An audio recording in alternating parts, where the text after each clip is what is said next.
The rain is descending here in Columbus, Ohio. We are scheduled for 3 to 4 inches. The backdraft of Tropical Storm Cindy. People don't know how to handle a little bit of rain. I've been in floods so bad that people's basements were completely flooded out. One lady in Findlay wanted me to go down into her basement, which was completely flooded, and shut off the 220 coming into her house.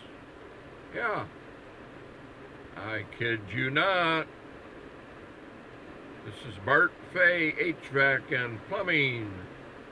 God bless America again. Over and out.